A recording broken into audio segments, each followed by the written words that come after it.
Isang malakas na pagkulog ang yumanig sa buong kabahayan, sinundan ng matalim na kidlat na panandaliang nagpaliwanag sa madilim na kalangitan. Ang bugso ng ulan ay walang awang humahampas sa mga bintanang salamin, tila nakikiramay sa sigwa na namumuo sa loob ng puso ni Elisa Reyes. Nakahawak siya sa kanyang malaking tiyan. Ang bawat patak ng pawis sa kanyang noo ay kasabay ng bawat pagpintig ng sakit. Hindi ang bagyo sa labas ang kanyang kinatatakutan, kundi ang sakit na nagsimulang gumapang mula sa kanyang likuran patungo sa kanyang sinapupunan. Isang matalim na kirot, mas matindi kaysa sa mga nauna ang nagpatayo sa kanya mula sa pagkakaupo sa sofa. Napakapit siya sa sandalan nito, ang kanyang mga daliri ay namutla sa higpit ng hawak. Hirap siyang huminga. "Marco," halos pabulong niyang tawag, ang boses ay nanginginig. Sinubukan niyang lakasan. "Marco, tulong." Oras na yata. Walang sagot. Tanging ang dagundong ng kulog at ang lagaslas ng ulan ang kanyang naririnig. Muli isang paghilab ang dumaloy sa kanyang buong katawan at isang daing ang hindi niya napigilang kumawala sa kanyang mga labi. Gamit ang lahat ng natitirang lakas, dahan-dahan siyang naglakad patungo sa kanilang silid sa itaas. Bawat hakbang ay isang pakikibaka. Nakatayo si Marco sa harap ng salamin, inaayos ang kurbata ng kanyang mamahaling suit. Ang kanyang buhok ay perpektong nakagel at ang kanyang mukha ay walang bahid ng anumang pag-aalala. Nakapatong ang kanyang cellphone sa ibabaw ng aparador, handa na para sa kung anumang lakad ang kanyang pupuntahan. "Marco, please see," sabi ni Elisa humihingal habang nakasandal sa hamba ng pinto. "Masakit na talaga. Kailangan na nating pumunta sa ospital." Lumingon si Marco at ang titig na ipinukol niya kay Elisa ay hindi pag-aalala kundi purong inis. Tumaas ang isang kilay niya na para bang isang malaking abala ang kanyang naririnig. "Ngayon pa talaga?" Malamig niyang tanong. "Sa lahat ng oras, Elisa, ngayon mo naisipang magdrama? Alam mo namang may importante akong meeting." "Hindi ito drama, Marco." Halos maiyak na sagot ni Elisa. Isang panibagong bugso ng sakit ang muling naramdaman niya at napahawak siya ng mahigpit sa kanyang tiyan. "Manganganak na ako." Ngumisi si Marco, isang ngangisi na puno ng pangungutya. Lumapit siya, bawat hakbang ay mabigat at may halong pagbabanta. "Manganganak ko, baka naman sinusubukan mo lang akong Akala mo ba maloloko mo ako sa paawa-awa mong yan? 1 taon, Elisa. 1 taon mo nang ginugulo ang buhay ko sa mga emosyon mo. Tapos na ako." Namilog ang mga mata ni Elisa, hindi makapaniwala sa kanyang naririnig. "Ano ang sinasabi mo? Anak natin to, Marco." "Anak natin. Ating anak." Humalakak siya nang mapakla. "Baka anak mo lang. Isang pampabigat sa buhay ko. Akala mo siguro habang buhay mo akong makokontrol dahil lang sa bata na yan. Nagkakamali ka." Nagsimulang manlabo ang paningin ni Elisa dahil sa mga luhang namumuo. Ang sakit ng panganganak ay halos hindi na niya maramdaman dahil sa sakit na idinudulot ng mga salita ng kanyang asawa. "Please, Marco, huwag ngayon. Kailangan kita." Ang kanyang pagsusumamo ay parang langis na lalong nagpaalab sa galit ni Marco. Naglakad ito pabalik sa tabi ng kama kung saan nakalagay ang maletang matagal nang inihanda ni Elisa para sa ospital. Kinuha niya ito. Sa isang iglap, akala ni Elisa ay tutulungan na siya nito. Ngunit sa halip, mabilis na naglakad si Marco palabas ng silid. Sinundan siya ni Elisa paika-ika habang patuloy ang paghilab ng kanyang tiyan. Pagdating sa pinto ng kanilang bahay, binuksan ito ni Marco ng malakas. Ang malamig na hangin at ambon ng ulan ay pumasok sa loob. Walang anumang pag-aalinlangan, buong lakas niyang inihagis ang maleta sa labas. Lumagapak ito sa maputik na damuhan, nabasa at nabalot ng putik ang mga gamit ng sanggol na maingat na tinupi ni Elisa. Naniga si Elisa sa kanyang kinatatayuan. Ang kanyang hininga ay tila nawala. "Marco, ano? Lumabas ka?" Utos ni Marco, ang kanyang mga mata ay kasing lamig ng yelo. Ang boses niya ay mahinahon, ngunit puno ng kamandag. Magsisigaw ka hanggang gusto mo. Mamatay ka na kasama ng anak mo. Wala akong pakialam. Dalhin mo yang sakit mo at yang pagdadrama mo palayo sa akin. Hinding-hindi mo na muling guguluhin ang buhay ko. Huwag Marco, parang awa mo na. Pagmamakaawa ni Eliza ang mga luha ay malayang dumadaloy sa kanyang mga pisngi. Hinawakan niya ang braso nito, ngunit marahas niya itong iwinaksi. Wala ka ng halaga sa akin, sabi ni Marco. At pagkatapos itinulak niya si Eliza. Hindi ito isang malakas na tulak na makapagpapatumba sa kanya, ngunit sapat para iparamdam ang buong bigat ng kanyang pagtataboy. Nawalan ng balanse si Eliza at napahawak siya sa rehas ng hagdanan. Kasabay noon, isang napakatinding sakit ang kanyang naramdaman sa ibabang bahagi ng kanyang likod. At pagkatapos isang malakas na kalabog, isinara ni Marco ang pinto. Naiwan si Eliza sa labas sa gitna ng rumaragasang ulan, nanginginig sa sakit at sa lamig. Tinitigan niya ang pinto, ang parehong pinto na pinasukan niya bilang isang masayang nobya. Ang pintong 1,000 beses na niyang hinawakan ang pintong ngayon ay nagsara sa kanya at sa kanyang magiging anak. Isang matinding paghilab muli ang kanyang naramdaman at napasigaw siya sa sakit. Napaluhod siya sa basang semento.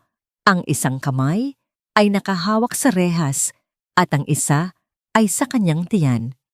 Isinubsob niya ang kanyang mukha sa kanyang mga braso, ang kanyang mga hikbi ay humahalo sa tunog ng ulan. Sa kabilang kalye, bumukas ang ilaw sa isang beranda. Lumabas ang isang babae na nakaroba si Aling Marites, ang kanilang kapitbahay na laging may baong tsismis. "Hija Eliza, ayos ka lang ba dyan?"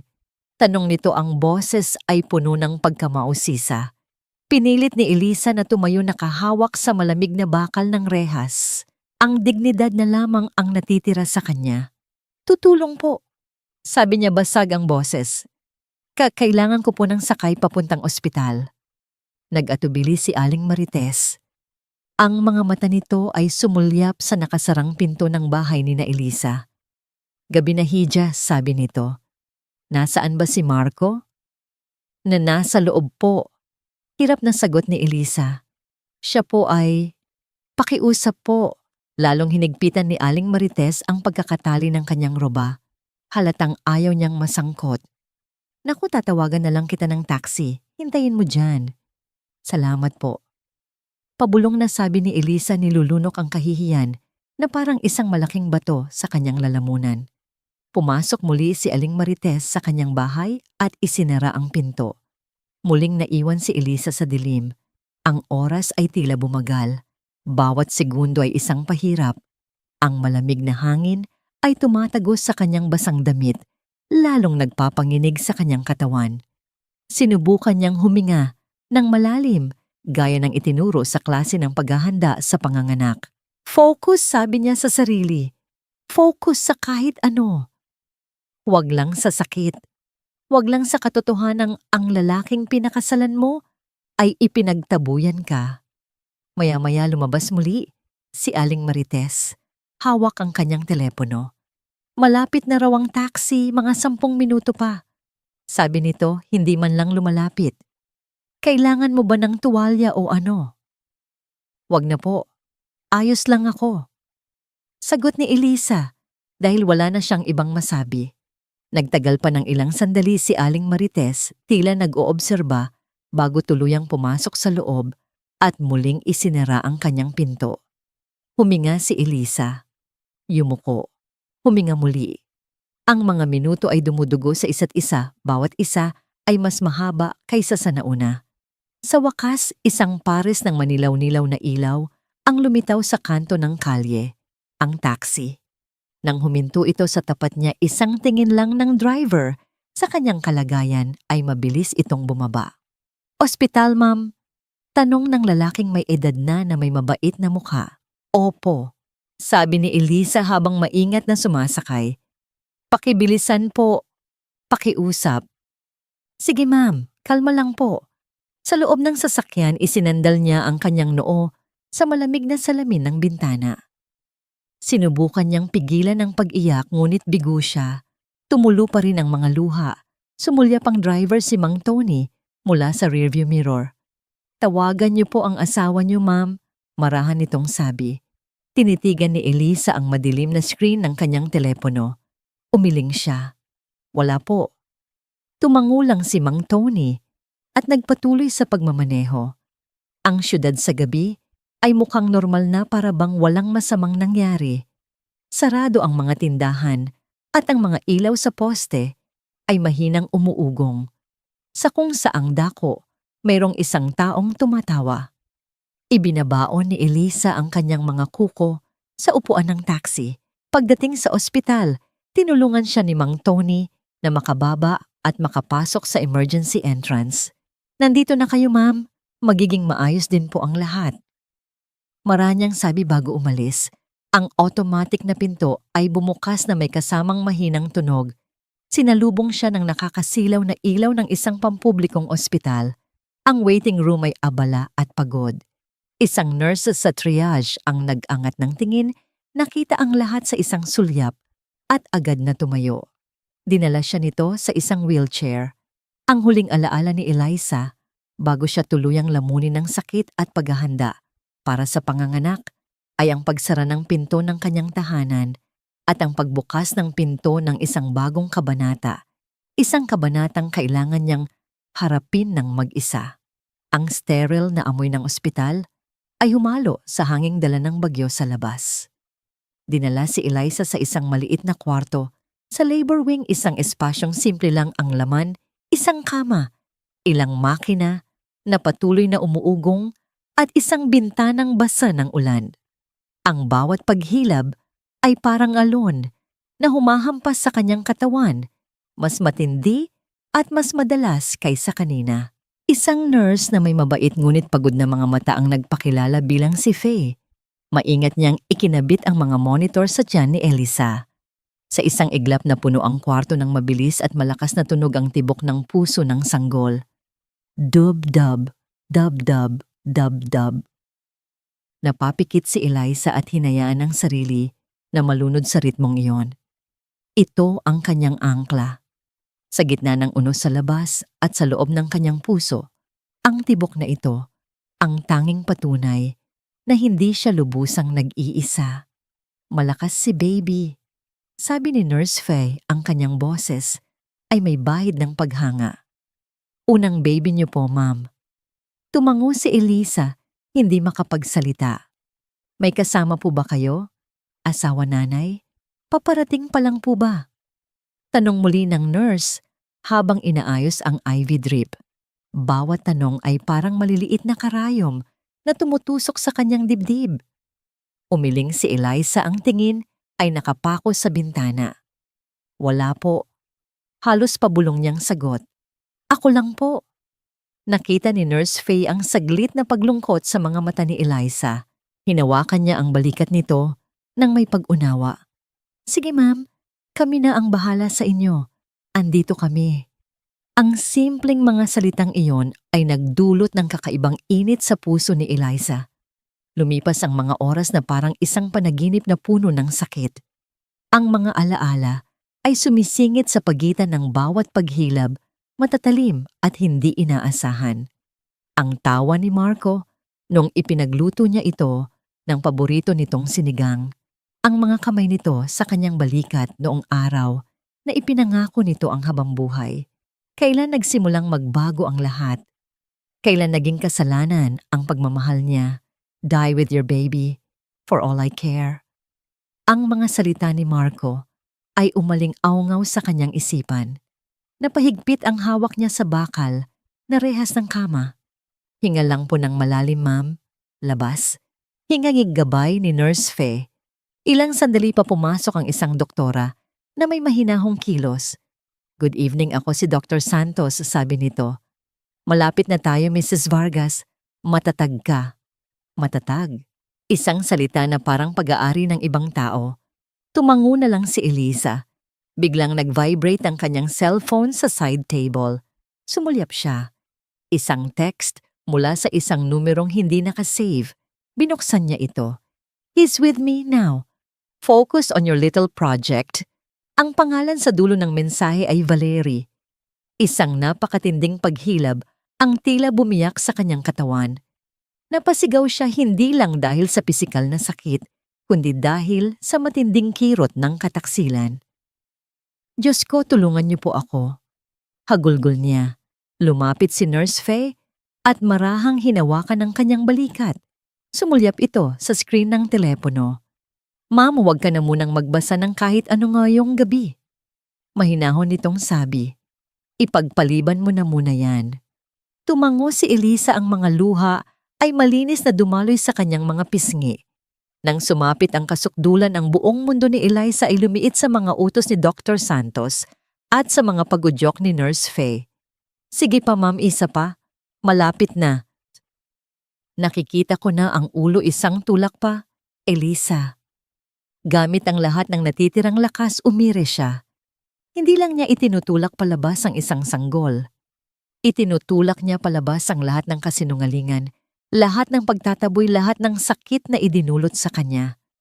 At pagkatapos, isang matinis at malakas na iyak ang pumunit sa katahimikan ng silid.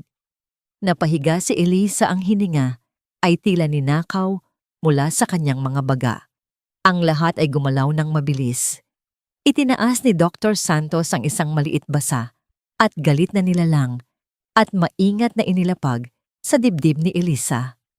"Hi," sabi ni Eliza sa pagitan ng mga hikbi. Isang tawa ang humalo sa salita. "Hi baby, hi." Ang sanggol na may buong lakas ay umiyak, tila nagpoprotesta sa kanyang pagdating sa mundo. Hinaplos ni Eliza ang mamasamasang pisngi nito at naramdaman ang isang bagay sa loob niya na nabiyak at umagos na parang liwanag. "Anong pangalan niya?" tanong ni Nurse Faye, nakangiti ang mga mata. Napalunok si Eliza. Sinabi niya ang pangalang matagal na niyang itinatago sa kanyang puso mula pa noong bata siya, bago pa man dumating ang mga kasinungalingan at mga isinarang pinto. "Lily." Pakiramdam niya ay tama ito sa kanyang bibig. Isinulat ito ng nurse. Tinimbang nila si Lily. Dahan-dahan nilang pinunasan. Binalot at ibinigay pabalik kay Elisa. Hinawakan niya ito, tinitigan, umiyak, at ngumiti ng sabay-sabay. Maya-maya, habang mahimbing na natutulog si Lily sa bassinet at ang silid, ay may katahimikan ng bagong umaga, bumukas ang pinto. Pumasok ang isa pang nurse na may hawak na papeles.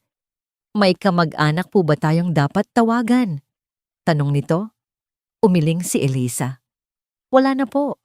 Kami na lang." Tumango ang nurse. Nang makaalis ito, isang pamilyar na anino ang tumambad sa may pintuan. "Ang nanay mo nandito," sabi ni Nurse Faye, ang boses ay maingat. "Gusto mo ba siyang makita?"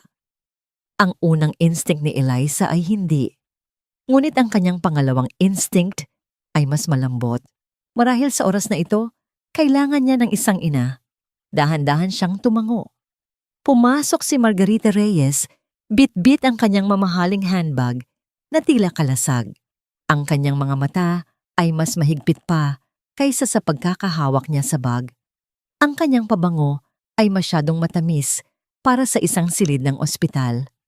"Elisa." Bati nito, ang tono ay kasing patag ng isang mesa. "Mukha kang pagod." "Nanganak po ako, Nay." Sagot ni Elisa.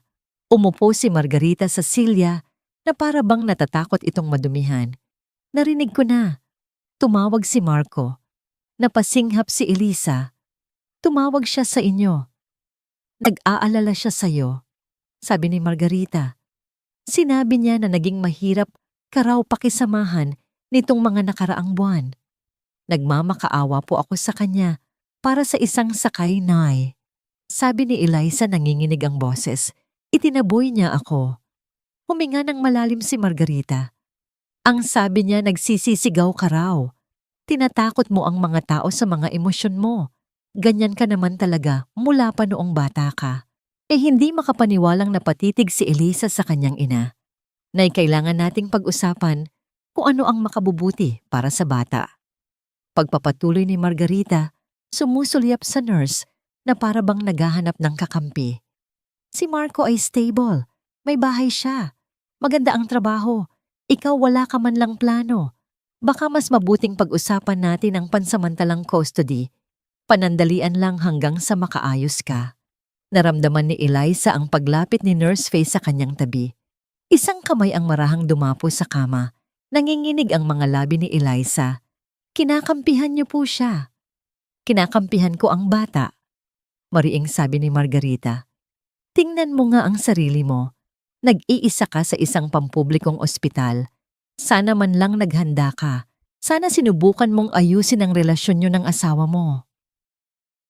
Hinanap ni Eliza sa mukha ng kanyang ina ang kahit katiting na pagmamahal. Ang tanging nakita niya ay panghuhusga na nagpapanggap na pag-aalala. Umalis na po kayo. Pabulong na, sabi ni Eliza. Kumunot ang noo ni Margarita na saktan. Ano? Umalis na po kayo ulit ni Eliza. Mas matatag na ngayon ang boses. Wala kayong karapatang umupo dyan at tawagin akong unstable habang dinadala ko ang isang buhay sa mundong ito. Hindi ngayong gabi. Tumayo si Margarita hawak ang bag na parang panangga. Lagi mo na lang itinataboy ang mga taong sinusubukang tumulong sa'yo. Sabi nito, huwag mo akong tatawagan kapag hindi ka na makapagbayad ng upa. Hindi po kita tatawagan. Matigas na sagot ni Eliza. Umalis si Margarita kasabay ng tunog ng kanyang mga takong at ng ulap ng kanyang pabango. Nang magsara ang pinto, tila luminis ang hangin sa silid. Pinisil ni Nurse Faye ang kanyang kamay. Pasensya ka na. Tumangulang si Eliza. Ang mga luha ay muling dumaloy, ngunit wala ng ingay ngayon. Makinig ka sa akin. Marahang sabi ni Nurse Faye. Hindi ka baliw. Hindi ka madrama. Ikaw ay isang babaeng nanganak at napakatapang mo. Matapang. Ang salitang iyon ay tumatak sa kanyang isipan. Hinawakan niya ito na parang isang maliit na batong mainit mula sa araw. Itinago niya ito sa kanyang puso sa tabi ng pangalan ni Lily. Sa ngayon, iyon na muna ang kanyang magiging sandata. Pagkalipas ng 2 araw, lumabas si Eliza at ang kanyang anak na si Lily mula sa ospital. Ang init ng Manila ay sumalubong sa kanila, isang malupit na paalala ng realidad. Walang Marco na naghihintay, walang bulaklak, walang kotseng mag-uuwi sa kanila sa isang komportableng tahanan. Ang tanging dala niya ay isang maliit na bag na naglalaman ng ilang donasyong damit para sa sanggol at ang natitirang kakarampot na pera sa kanyang pitaka.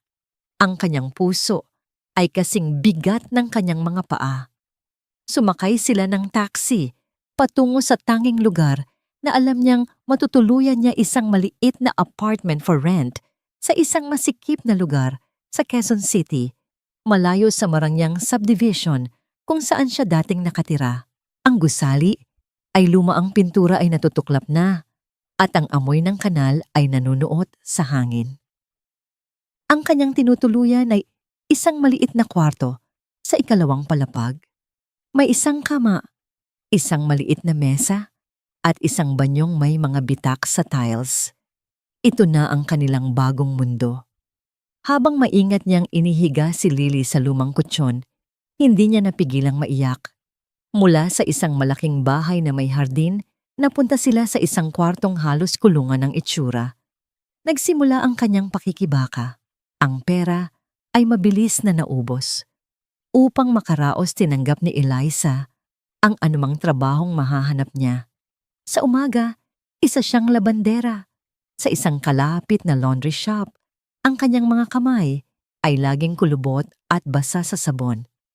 Sa gabi, kapag tulog na si Lily, sa pangangalaga ng isang mabait na kapitbahay, nagtatrabaho siya bilang tagasilbi sa isang maliit na karinderya, nagtitiis sa pagod at sa init ng kusina. Ang kanyang katawan ay laging masakit, ang kanyang mga mata ay laging puyat. Ngunit sa tuwing titingnan niya ang mahimbing na natutulog na si Lily, nakakahanap siya ng lakas upang magpatuloy. Samantala, Sa kabilang panig ng mundo, namumuhay sa karangyaan sina Marco at Valerie. Ang kanilang relasyon na dating isang lihim ay isinapubliko na. Napuno ang social media ng kanilang mga larawan. Isang araw, habang nagpapahinga sa kanyang maliit na kwarto, binuksan ni Elisa ang kanyang Facebook. Ang una niyang nakita ay ang post ni Marco, isang profesional na litrato nilang dalawa ni Valerie sa isang beach resort sa Palawan. Si Valerie ay nakasuot ng puting bikini, nakakapit sa braso ni Marco. Ang caption, "Finally found the peace I deserve, starting a new chapter with the woman who truly understands me." Napahigpit ang hawak ni Elisa sa kanyang telepono. Binasa niya ang mga komento kahit alam niyang masasaktan lang siya. "Congrats, Marco. You deserve to be happy after what you've been through. Vanessa is so much better for you. Classy and beautiful. I heard his ex-wife was crazy. Good thing he got out." Isinara ni Elisa ang app, nanginginig ang mga kamay. Ang mga kasinungalingan ay kumalat na parang apoy. Si Marco na magaling sa pagmamanipula ay matagumpay na naipinta ang sarili bilang biktima at si Eliza bilang isang baliw at unstable na asawa.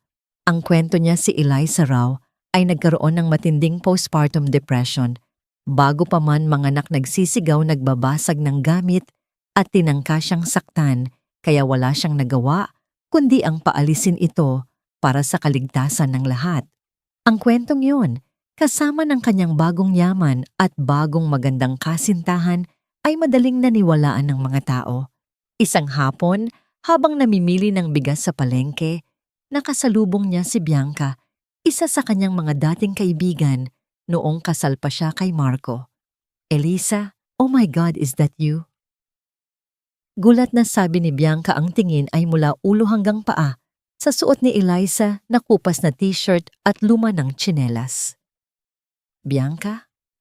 Pilit na ngumiti si Elisa. I heard what happened." Sabi ni Bianca, ang boses ay puno ng pekeng awa. "Are you okay? I saw Marco's posts. He seems happy." "Ayos lang ako," maikling sagot ni Elisa. "You know," dagdag pa ni Bianca na para bang nagbibigay ng payo, "maybe it's for the best. Sabi nila, you were really going through something. You should get help. Marco is a good man. He wouldn't just leave you for no reason." Bawat salita ay parang isang sampal.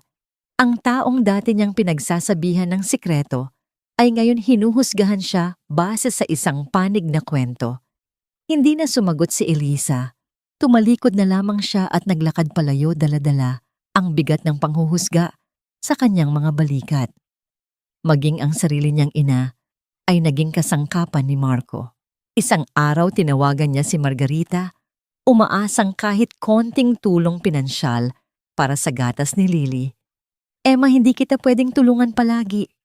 Malamig na sabi ni Margarita sa kabilang linya. "Sinabi sa akin ni Marco kung gaano ka naging unstable. Nakakahiya ka. Siguro kung naging mas kalmado ka lang, hindi sana kayo nagkaganito." "Pero nay, kasinungalingan po lahat yon." Umiiyak na, sabi ni Elisa. "Naniniwala ako sa nakikita ko."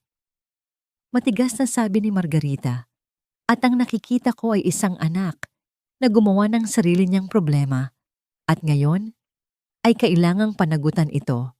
Huwag mo na akong tatawagan para sa pera." At ibinaba ang telepono.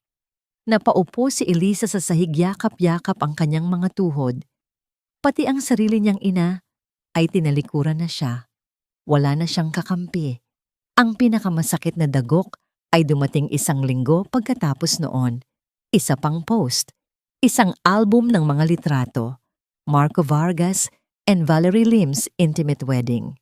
Ang mga litrato ay kinunan sa bahay na si Elisa mismo ang nagdisenyo. Ang mga puting rosas na nakapalibot sa kanila ay ang mga rosas na si Elisa mismo ang nagtanim. Sa mga dingding na siya mismo ang nagpinta, nakasabit ngayon ang mga larawan ng kanyang asawa at ng bago nitong asawa. Isang video ang kasama sa post. Si Marco ay nakaluhod iniaabot ang isang diamanteng singsing kay Valerie. Sa likuran nakatayo si Margarita, pumapalakpak at nakangiti. Doon sa gitna ng kanyang maliit at madilim na silid, naramdaman ni Elisa ang pagguho ng lahat ng natitira sa kanya. Ngunit habang tinititigan niya ang umiiyak na mukha sa mumurahing salamin, sa dingding isang bagay ang nagbago. Ang sakit ay dahan-dahang napalitan ng isang malamig na determinasyon. Ang mga luha ay natuyo. Tumayo siya. Inayos niya ang kanyang sarili. Pinunasan ang kanyang mukha. Lumapit siya sa ilalim ng kanyang kama at hinila ang isang maliit at lumang baul na kahoy, ang tanging bagay na naisalba niya mula sa dati niyang buhay. Pamana ito ng kanyang yumaong ama. Dahan-dahan niya itong binuksan. Sa loob sa ilalim ng mga lumang litrato ay may isang makapal na brown envelope. Kinuha niya ito. Nanginginig ang mga kamay, binuksan niya ang sobre. Sa loob ay may mga dokumento, isang titulo ng isang malawak na lupain sa Batangas at isang sulat mula sa kanyang ama. Binuksan niya ang sulat. Anak kong Elisa, kung binabasa mo ito, marahil ay nasa isang mahirap kang sitwasyon. Sana hindi, pero kilala ko ang mundo. Puno ito ng mga taong mapagsamantala. Ang lupang ito sa Batangas, ang aking tanging maipapamana sa'yo. Huwag mo itong tingnan bilang isang simpleng lupa lamang. Ito ang iyong magiging lakas. Itinago ko ito at ang tunay na halaga nito mula sa lahat. Maging matalino ka sa paggamit nito. Huwag kang magtitiwala basta-basta. Higit sa lahat, tandaan mo kung sino ka. Ikaw ay isang Reyes. Matatag ka, matalino, at higit sa lahat marunong kang bumangon. Huwag mong hayaang tapakan ka ng kahit sino. Nagmamahal, tatay. Yakap-yakap ang sulat, tinitigan ni Elisa ang titulo. Ang lupang ito na minsang minaliit ni Marco bilang isang walang kwentang bukirin ay ang kanyang huling pag-asa. Isang maliit na ngiti ang sumilay sa kanyang mga labi. Isang ngiting hindi dala ng saya, kundi ng isang bagong tuklas na layunin. Isinara niya ang baul at itinulak pabalik sa ilalim ng kama. Lumapit siya kay Lily na mahimbing na natutulog walang kamalay-malay sa kalupitan ng mundo. Hinalikan niya ito sa noo. Hindi pa tayo tapos, anak. Bulong niya sa hangin. Nagsisimula pa lang tayo. Ang apoy ng paghihiganti ay nagsimula nang mag-alab sa kanyang puso. Hindi na siya iiyak. Hindi na siya magiging biktima. Gagamitin niya ang sakit na idinulot sa kanya bilang panggatong upang muling itayo ang kanyang sarili. Hindi lang para mabuhay kundi para bawiin ang lahat ng kinuha sa kanya. Kinabukasan may bagong liwanag sa mga mata ni Elisa. Ang desperasyon ng mga nakaraang araw ay napalitan ng isang tahimik ngunit matibay na determinasyon. Pagkatapos niyang ihanda si Lily at ihatid sa kanyang kapitbahay na si Aling Nita, isang matandang byuda na naging malapit sa kanya, naglakad siya patungo sa isang pampublikong telepono. May isang pangalan at numero sa lumang address book ng kanyang ama na kailangan niyang tawagan, Attorney Ricardo De Leon. Ang opisina ni Attorney De Leon ay nasa isang luma, ngunit kagalang-galang na gusali sa eskolta. Pagpasok ni Elisa, sinalubong siya ng amoy ng mga lumang libro at matapang na kape. Si Attorney De Leon ay isang lalaking nasa mga 60 anyos, may puti ng buhok at makapal na salamin. Ngunit ang kanyang mga mata ay matalas at puno ng talino. Elisa hiha. Sabi niya nang may ngiti tumatayo mula sa kanyang upuang gawa sa nararayli. Ang laki mo na. Ang huling kita ko sa'yo ay noong libing ng iyong ama. Kamukhang kamukha mo pa rin siya. Ang init sa boses ng abogado ay agad na nagpagaan sa kaba ni Elisa. Inilabas niya ang mga dokumento mula sa kanyang bag at ipinatong sa mesa. Ito po, attorney. Sabi niya, ang bilin po ni tatay. Maingat na sinuri ni Attorney De Leon ang titulo at ang mga kalakip na papeles. Habang nagbabasa ang kanyang ekspresyon ay dahan-dahang nagbago mula sa pagiging seryoso patungo sa isang bahagyang pagkamangha. Ang iyong ama, simula niya nag-aangat ng tingin mula sa mga papel, ay hindi lang isang mabuting tao, Elisa. Siya ay isang henyo. Ikinuwento niya ang lahat. Ang lupa sa Batangas ay hindi isang ordinaryong bukirin. 10 taon na ang nakalipas na balitaan ng ama ni Eliza ang plano ng gobyerno na magtayo ng isang bagong industrial at commercial hub sa lugar na yon. Gamit ang lahat ng kanyang naipon, paunti-unti niyang binili ang mga katabing lupain mula sa mga magsasakang gustong lumipat. Itinago niya ang lahat ng ito sa ilalim ng isang korporasyon na ang tanging shareholder ay si Eliza na magiging epektibo lamang kapag siya ay sumapit na sa tamang edad o sa panahon ng matinding pangangailangan. Alam ng tatay mo ang ugali ni Marco G. Paliwanag ni Attorney De Leon. Kaya't sinadya niyang ipamukha na ang lupain ay walang halaga, isang simpleng mana para hindi ito pag-interesan, isang pain kung tawagin. At kinagat nga po niya ang pain. Mapait na sagot ni Elisa. Minaliit niya ito. Tinawanan. Ang tanging habol niya ay ang perang inakala niyang mamanahin ko mula sa mga negosyo ni tatay, na sinadya ring ilipat ng iyong ama sa pangalan ng mga kamag-anak natin sa probinsya bago siya pumanaw para lang malinlang si Marco. Dagdag ng abogado. Elisa, ang lupang hawak mo ngayon ay hindi lang basta lupa. Ito ay isang gintong minahan. Maraming malalaking kumpanya kabilang na ang Vargas Realty ni Marco ang nag-uunahan na makuha yan. Sa kasalukuyang market value, ang halaga nito ay hindi bababa sa 20 milyong dolyar. Napahawak si Elisa sa mesa. $20 million. Ang numerong yon ay halos hindi niya kayang iproseso. Ang lahat ng paghihirap, ang gutom, ang kahihiyan, lahat ay pwede palang mawala sa isang iglap. Pwede ko na po bang ibenta? Tanong niya, nanginginig ang boses. Tinitigan siya ni Attorney De Leon. Oo, pwede. At mabubuhay ka ng komportable habang buhay. Pero, iyon ba talaga ang gusto mo? Hahayaan mo na lang bang si Marco, ang lalaking nagtaboy sa'yo habang nanganganak ka, ay magpatuloy sa kanyang masarap na buhay? Isang imahe ang pumasok sa isip ni Eliza, si Marco at Valerie tumatawa sa beach. Si Margarita pumapalakpak sa kanilang kasal. Ang mga mapanghusgang mata ng kanyang mga dating kaibigan.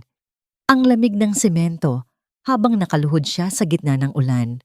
Umiling siya, ang mga mata ay nag-aapoy. Hindi po. Isang matalas na ngiti ang sumilay sa mga labi ni Attorney De Leon. Mabuti, dahil may mas maganda tayong plano. Sa mga sumunod na linggo, ang opisina ni Attorney De Leon ay naging pangalawang tahanan ni Elisa. Doon binuo nila ang isang estratehiya. Hindi nila ibebenta ang lupa. Sa halip, gagamitin nila ito bilang kolateral upang makakuha ng malaking pautang mula sa isang pribadong bangko na matagal ng kliyente ng abogado. Ang perang yon ang kanilang magiging puhunan. Ang Vargas Realty ay isang publicly listed company. Paliwanag ni Attorney De Leon, nakaturo sa isang chart. Ibig sabihin, kahit sino ay pwedeng bumili ng kanilang shares o stocks. Ang gagawin natin, gagamit tayo ng iba't ibang shell corporations para dahan-dahang bilhin ang mga shares na yon. Paunti-unti, para hindi mahalata. Bibili tayo kapag mababa ang presyo, kapag may masamang balita tungkol sa kumpanya. At sisiguraduhin nating magkakaroon ng maraming masamang balita. Habang pinaplano nila ang kanilang mga galaw sa mundo ng korporasyon, sinimulan din ni Eliza na muling itayo ang kanyang sariling buhay, ngunit sa paraang hindi kapansin-pansin. Bumalik siya sa kanyang maliit na apartment. Sa halip na maghanap ng marangyang tirahan, ginamit niya ang maliit na bahagi ng pera para ayusin ito. Nagpakabit siya ng aircon para kay Lily. Bumili siya ng bagong kama. Mga simpleng bagay na nagbigay sa kanya ng dignidad. At sinimulan niyang gawin ang bagay na pinakamahusay niyang alam, ang pagluluto. ang mga recipe ng kanyang ina na itinuro sa kanya bago pa ito naging si Margarita Reyes ay muli niyang binuhay. Nagluto siya ng paboritong kaldereta ng kanyang ama, ng pininyahang manok at ng leche flan na perpekto ang pagkaluto. "Aling Nita," sabi niya isang hapon sa matandang kapitbahay habang inaabot ang isang platitot ng kakanin. "Patikim po. Plano ko po sanang magbenta online." Tinikman ni Aling Nita ang puto bumbong. Nanlaki ang mga mata nito. Hiya, ang sarap nito. Mas masarap pa sa nabibili sa simbahan tuwing Pasko. Siguradong bebenta to. Sa tulong ni Aling Nita na naging kanyang tagatikim, tagapayo at tagapag-alaga kay Lily, sinimulan ni Eliza ang isang maliit na food business sa Facebook. Kusina ni Eliza. Sa una ang mga umu-order ay mga kapitbahay lang. Ngunit dahil sa masarap na pagkain at sa mga positibong review, unti-unting dumami ang kanyang mga customer. Ang kanyang maliit na kusina ay naging isang abalang lugar, puno ng amoy ng bawang sibuyas at pag-asa. Ang kita ay hindi malaki, ngunit sapat na para sa kanilang pang-araw-araw na gastusin. Ang mas mahalaga, binigyan siya nito ng isang routine, isang layunin, at isang paraan para patunayan sa kanyang sarili na kaya niyang tumayo sa sarili niyang mga paa kahit walang milyon-milyong mana. Ito ang kanyang sikreto, ang kanyang pampublikong mukha. Para sa mundo, siya ay si Eliza, ang single mother na nagsusumikap sa pamamagitan ng pagluluto. Walang nakakaalam na sa gabi pagkatapos niyang magluto at magpatulog ng anak, binubuksan niya ang kanyang laptop at pinag-aaralan ang stock market, ang mga galaw ng Vargas Realty, kasama si Attorney De Leon sa telepono. Isang gabi, habang nag-uusap sila ng abogado, may nabanggit ito. "Nga pala, Eliza, nalaman ng aking investigador na ang isa sa mga bagong proyekto ni Marco, isang kondominium sa Tagaytay, ay nagkakaproblema. Lumalabas na ang structural engineer na kinuha niya ay may questionableng lisensya. Isang maliit na impormasyon, pero kapag ito ay aksidenteng na-leak sa isang business columnist, maaaring bumagsak ang stock price nila ng ilang porsyento." "Ilang porsyento po?" "Sapat," sabi ni Attorney De Leon, "para makabili tayo ng unang malaking block ng shares sa mas murang halaga. Oras na para sa ating unang hakbang." Ibinaba ni Eliza ang telepono. Tumingin siya sa labas ng kanyang bintana. Ang mga ilaw ng syudad ay kumikinang sa dilim. Sa isa sa mga ilaw na yon ay ang penthouse ni Marco. Marahil ay natutulog na ito nang mahimbing walang kamalay-malay na ang babaeng kanyang tinapakan ay nagsisimula ng hukayin ng lupa sa ilalim ng kanyang mga paa. Ngumiti si Eliza. Ang paghihintay ay magiging matagal, ngunit sulit ito. Bawat piraso ng kanyang plano ay ilalatag niya ng may pag-iingat. Bawat pagbagsak ni Marco ay magiging isang hakbang sa kanyang pag-angat. Lumipas ang ilang buwan. Ang dating biglaan at nakakabinging katahimikan sa buhay ni Eliza ay napalitan ng isang abala at may layuning ritmo. Ang kusina ni Eliza ay hindi na lang isang maliit na online selling page. Ito'y naging isang kilalang pangalan sa kanilang komunidad. Ang mga order ay dumarating na hindi lang mula sa mga kapitbahay, kundi pati na rin sa mga opisina at maliliit na pagtitipon. Kinailangan na niyang kumuha ng 2 katulong sa pagluluto, mga kapwa niya single mothers, mula sa kanilang lugar. Ang maliit niyang apartment ay naging sentro ng isang maliit na negosyo. Laging may mainit na tunog ng tawanan at paghahalo ng mga sangkap. Ang pagbabago kay Eliza ay kapansin-pansin, ngunit hindi sa paraang magarbo. Ang kanyang mga damit ay simple pa rin, ngunit malinis at maayos na. Ang kanyang buhok ay laging nakatali ng maayos.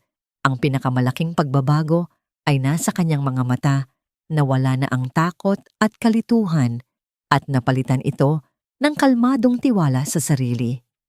Bawat kilo ng harina na kanyang minamasa, bawat kutsarang panimpla na kanyang inihahalo ay isang paalala sa kanyang kakayahang lumikha ng isang bagay na mabuti mula sa wala. Isang umaga, habang nagbabantay ng nilulutong adobo, tumunog ang kanyang personal na cellphone. Ang numerong tanging si Attorney De Leon at si Aling Nita lang ang nakakaalam. Elisa bati ng abogado sa kabilang linya. Magandang balita. Lumabas na ang artikulo. Mabilis na binuksan ni Elisa ang kanyang laptop at nagpunta sa isang kilalang business news website.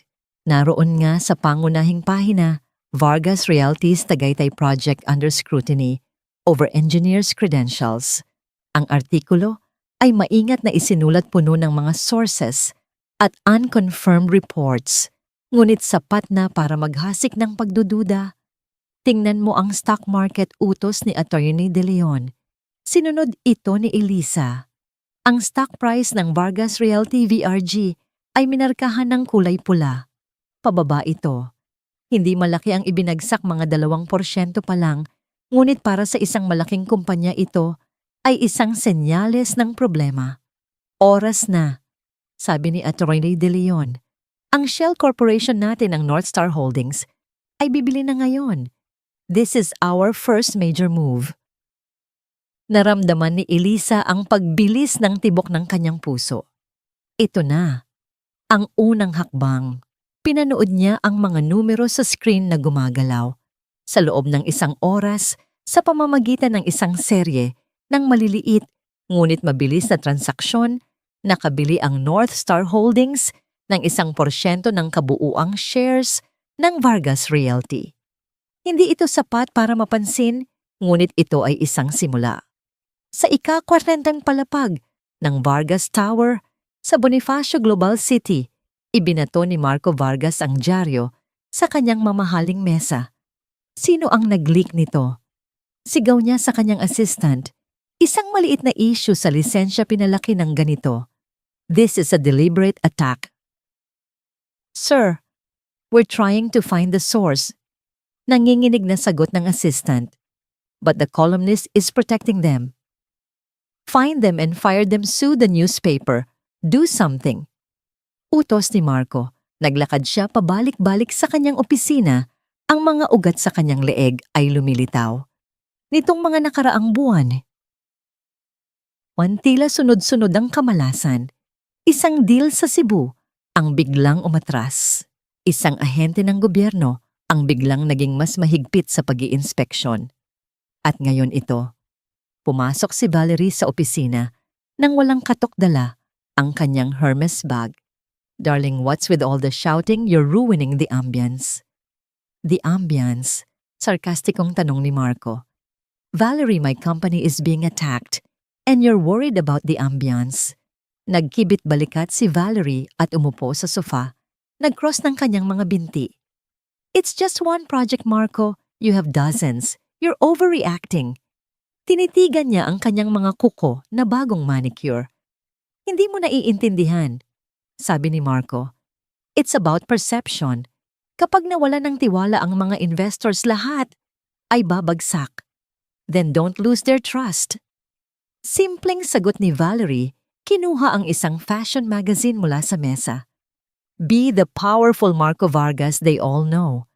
Tinitigan ni Marco ang kanyang asawa. Maganda si Valerie, walang duda.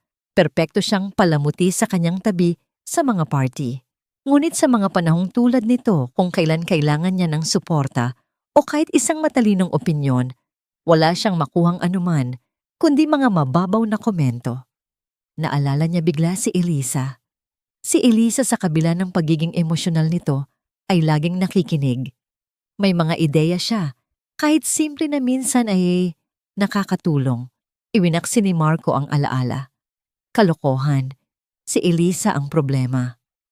May isa pa, sir, sabi ng kanyang assistant na kanina pa tahimik na nakatayo sa gilid. Napansin ng Finance Department na may isang bagong investment firm, North Star Holdings, na medyo agresibo sa pagbili ng ating stocks nitong umaga.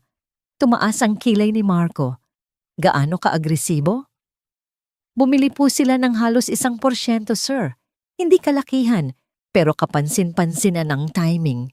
Humalakhak si Marco. 1%, baka isang baguhang investor na akala niya ay bargain sale ang pagbaba ng presyo natin. Hayaan mo siya. Let some fool buy into our problems. Kapag tumaas ulit ang presyo, tayo ang tatawa sa huli. Yes, sir. Sagot ng assistant bago mabilis na umalis. Ngunit habang abala si Marco sa kanyang mga problema, hindi niya napansin ang paraan ng pagtingin sa kanya ni Valerie. Isang tinging mapanuri, tila tinatantya ang isang bagay. Mamaya-maya, habang si Marco ay may kausap sa telepono, tahimik na kinuha ni Valerie ang kanyang cellphone at naglakad patungo sa banyo. Nag-type siya ng isang mabilis na mensahe sa isang numerong nakasave bilang CDO. He's distracted. The Tagaytay issue is making him paranoid. Good job on that leak. Ang reply ay mabilis. Just the beginning. Keep me updated on his next big move. Ngumiti si Valerie sa kanyang refleksyon sa salamin. Insurance bulong niya sa sarili. Si Marco ay malakas ngunit hindi siya tanga. Hindi siya lulubog kasama ng isang barkong nagsisimula ng magkaroon ng butas. Gabi na sa maliit na apartment ni Eliza. Si Lily ay mahimbing nang natutulog. Ang amoy ng nilutong pagkain ay napalitan na ng amoy ng sabon at malinis na sahig.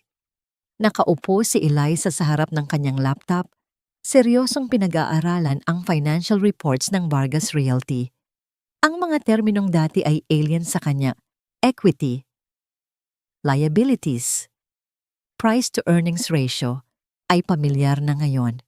Hindi na siya ang Eliza na umiiyak sa gitna ng ulan.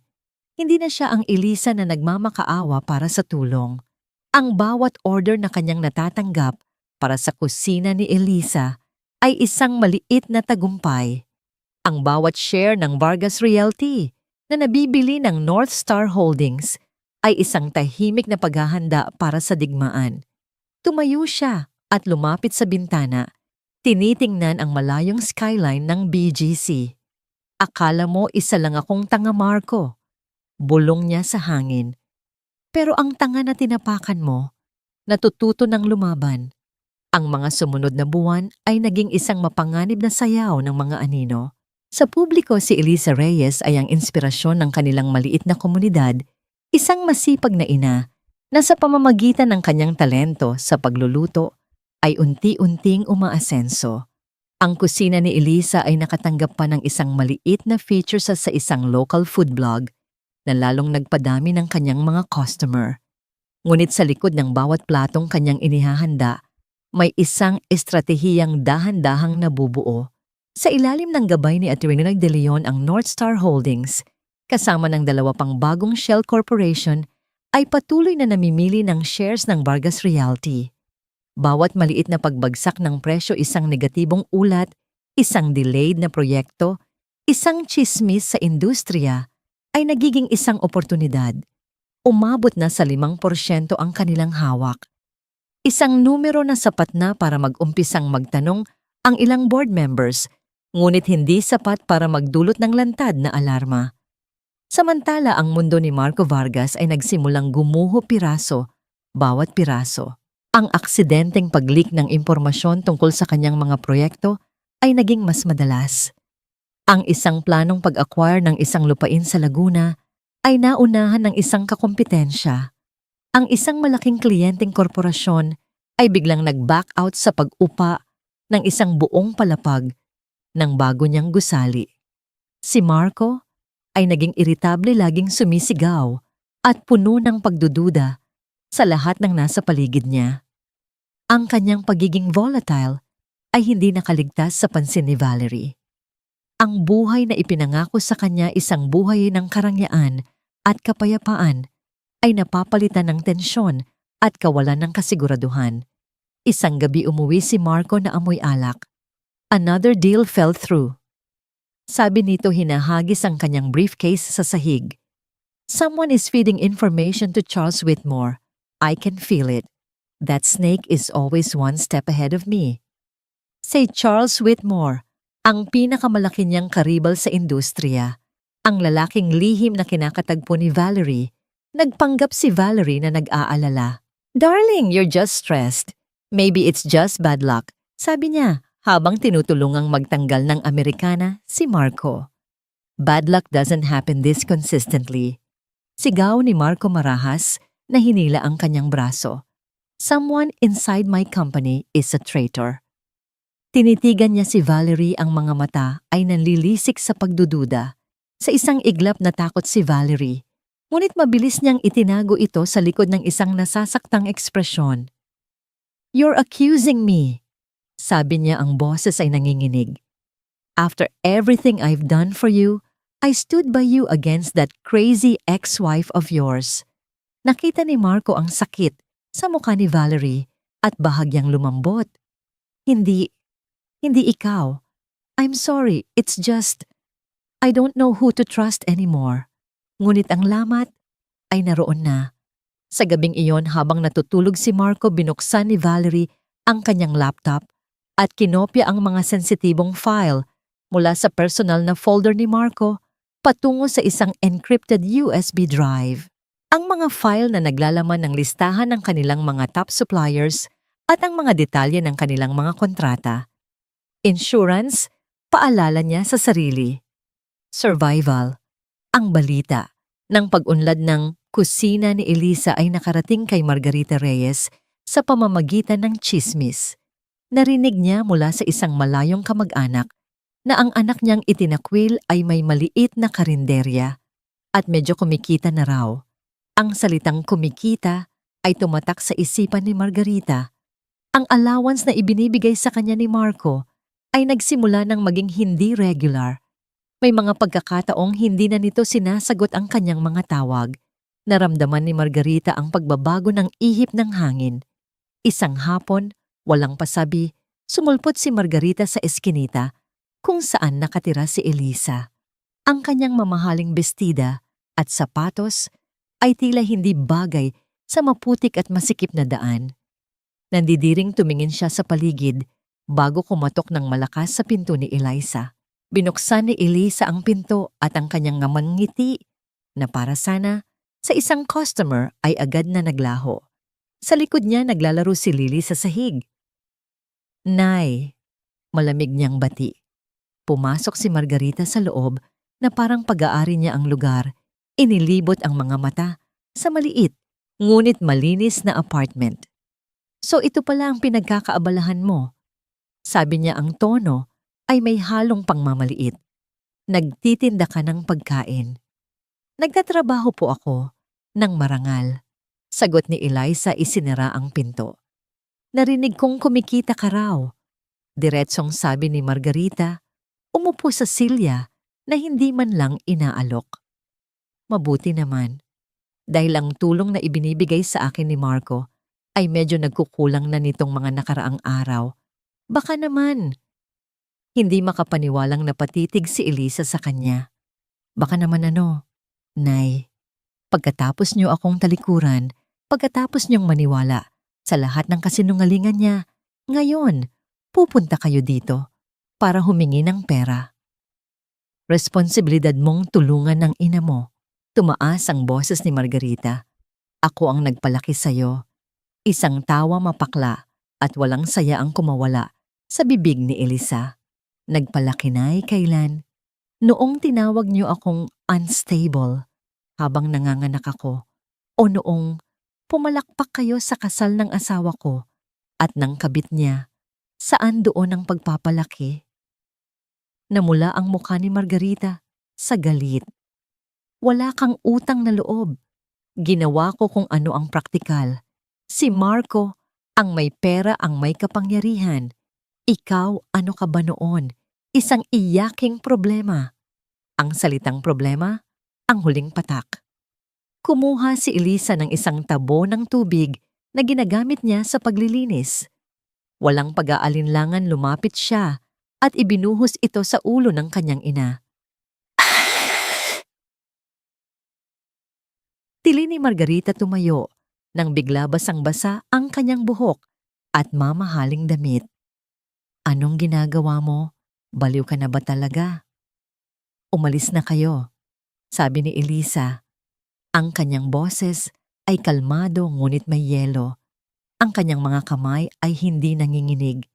Inilapag niya ang tabo sa mesa. Pinili niyo si Marco. Pinili niyo ang pera niya. Ngayon kung papalubog na ang barko niya, huwag kayong sasakay sa bangka ko. Manigas kayo pare-pareho. Napatulala si Margarita, hindi sa tubig, kundi sa bagong Elisa na nakikita niya. Ang dating iyakin at mahinang anak ay wala na. Ang nasa harap niya ay isang babaeng hindi natatakot. Magsisisi ka rito, Elisa. Banta ni Margarita, nanginginig sa galit at kahihiyan. Matagal na po akong nagsisisi. Nay, sagot ni Elisa. Nagsisisi ako na inakala kong ina pa rin kita. Itinuro ni Elisa ang pinto. Labas? Walang nagawa si Margarita, kundi ang maglakad palabas basa at talunan. Habang naglalakad siya palayo, narinig niya ang malakas na pagsara ng pinto. Sa loob, napasandal si Elisa sa pinto, humihinga ng malalim. Umiyak si Lily na takot sa sigawan. Mabilis na lumapit si Eliza at niyakap ang kanyang anak. "She baby, Mommy's here." Bulong niya hinahalikan ng buhok ng anak. "Wala nang mananakit sa atin. Pangako." Sa gabing iyon habang yakap niya si Lily, isang tawag ang natanggap niya mula kay Attorney De Leon. Elisa, may ibinagsak na balita si Charles Whitmore. 3 sa mga pangunahing supplier ng semento ng Vargas Realty ang sabay-sabay na nag-pull out ng kanilang kontrata. Dahilan internal restructuring. Pero alam nating dalawa na hindi yan totoo. Bukas babagsak ng husto ang presyo ng stocks nila. Alam ni Elisa kung sino ang nasa likod nito. Si Valerie. Ang lamat sa salamin ay tuluyan ng nabasag.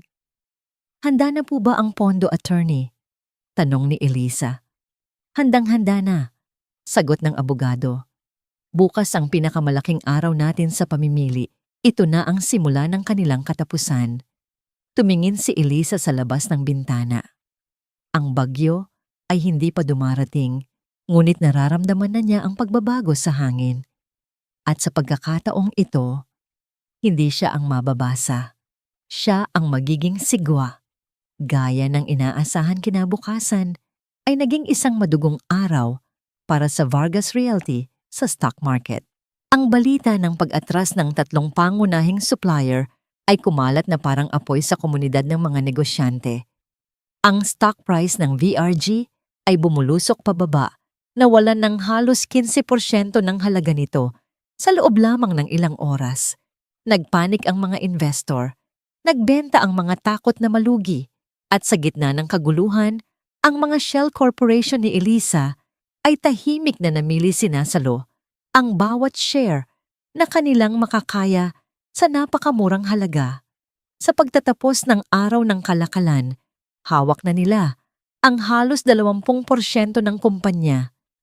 Isa ng makabuluhang bahagi, sapat upang magkaroon ng boses, ngunit maingat pa ring ikinubli sa likod ng iba't ibang pangalan para hindi matukoy kung sino ang iisang puwersa sa likod nito. Sa Vargas Tower, ang katahimikan ay nakakabingi. Winasak ni Marco ang isang mamahaling florera. Sa kanyang opisina, ang mga piraso ng porselana ay nagkalat sa sahig na parang mga buto ng kanyang nawawasak na imperyo. 20%. Sigaw niya sa kawalan. "In just a few months, some unknown entity now owns 1/5 of my company. How did this happen?" Ang kanyang mga tauhan ay hindi makatingin sa kanya ng diretso. Walang may gustong magbigay ng masamang balita, ngunit kailangan. "Sir," sabi ng kanyang chief financial officer, "the pattern of buying is sophisticated. They're not a single entity on paper, but the coordination is too perfect. It's a hostile takeover happening in slow motion." Hostile takeover. Inulit ni Marco ang mga salita, ang bawat pantig ay lasang-lason. "Whitmore. It has to be Charles Whitmore." Iyon na lamang ang tanging paliwanag na kaya niyang isipin. Sa gitna ng kanyang galit, pumasok si Valerie. Ang muka ay balot ng pekeng pag-aalala. "Darling, I heard the news. It's terrible." Terrible doesn't even begin to describe it. Sagot ni Marco, sinuklay ng mga daliri ang kanyang buhok. I'm losing control, Val. My own company. Then do something. Sabi ni Valerie, ang boses ay may diin. Show them that you are still in charge. Remind them who Marco Vargas is. Huwag kang magmukhang talunan. Ang mga salita ni Valerie, kahit na nagmula sa pagiging makasarili, ay tumama sa ego ni Marco. Tama siya. Hindi siya pwedeng magmukhang mahina. You're right. Sabi niya unti-unting tumatayo ng tuwid. I need to make a statement. A show of force. Isang ideya ang nabuo sa kanyang isipan. Isang ideyang desperado, ngunit sa tingin niya ay epektibo. We'll push through with the company's 10th anniversary gala. We'll make it bigger, grander than ever. I'll invite every important person in this city. I'll stand on that stage and I will show them all that Vargas Realty is unshakable. A party? Tanong ni Valerie, hindi maitago ang gulat. In the middle of this crisis, exactly ngumisi si Marco. It's the last thing they'll expect. It's a display of confidence, of power. While they think I'm bleeding, I'll be pouring champagne. Nakarating ang balita ng planong anniversary gala kay Elisa sa pamamagitan ni Attorney De Leon. Isang desperadong galaw, komento ng abogado sa telepono. Sinusubukan niyang magpakita ng lakas kahit na alam nating gumuguho na ang pundasyon niya. This is it, Elisa. This is the perfect stage. Ang entablado para saan po? Tanong ni Elisa habang marahang hinihele si Lily sa kanyang mga braso. Para sa iyong pagbabalik, sagot ni Atty. De Leon. Sa ngayon, hawak na natin ang sapat na porsyento para hilingin ang isang emergency board meeting. Ngunit mas epektibo ang isang pampublikong paghahayag. Sa gabing iyon, lahat ng may pangalan sa industriya ay nandoon. Lahat ng nagchismis tungkol sa'yo, lahat ng tumalikod sa'yo.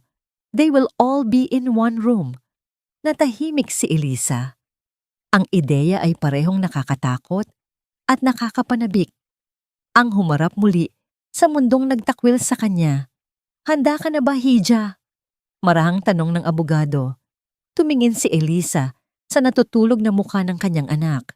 Ang munting anghel na ito ang nagbigay sa kanya ng lakas upang mabuhay. Ngayon kailangan niyang lumaban para mabigyan ito ng kinabukasang nararapat dito. Opo, attorney. Matatag niyang sagot. Handa na po ako. Sa mga sumunod na araw, nagsimula ang puspusang paghahanda. Ngunit hindi lang ito tungkol sa legal na estratehiya. Tinawagan ni Atty. De Leon ang isang kilalang stylist. Eliza needs to look the part, sabi niya. Hindi bilang isang biktima na naghahanap ng awa, kundi bilang isang reyna na babawi sa kanyang trono. Isang hapon, habang si Lily ay nasa pangangalaga ni Aling Nita, dinala si Eliza sa isang high-end na boutique.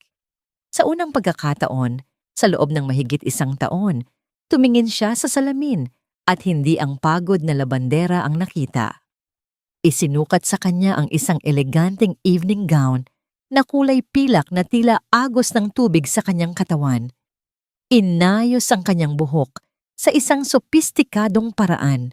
Nilagyan siya ng makeup na nagpalitaw sa kanyang mga mata, ngunit hindi nagtago sa lakas na nasa likod ng mga ito. Ang babaeng tumingin pabalik sa kanya mula sa salamin ay isang estranghero. Isang estrangherong may pamilyar na determinasyon. Samantala, isang imbitasyon na kalimbag sa mamahaling papel na may gintong selyo ang dumating sa opisina ni Atty. De Leon. Nakapangalan ito sa isa sa mga miyembro ng board ng Vargas Realty na lihim na nawalan na ng tiwala kay Marco. Sa loob, may isang extra +1 invitation para kay Elisa. Ang huling gabi bago ang gala, pagkatapos niyang magluto ng huling batch ng orders at linisin ang kanyang kusina, umupo si Eliza sa tabi ng kama ni Lily. Ang silid ay tahimik. Tanging ang mahinang pag-ugong ng aircon ang maririnig. Hinaplos niya ang malambot na buhok ng kanyang anak. Naalala niya ang gabing isinilang si Lily, ang sakit, ang takot, ang pag-iisa.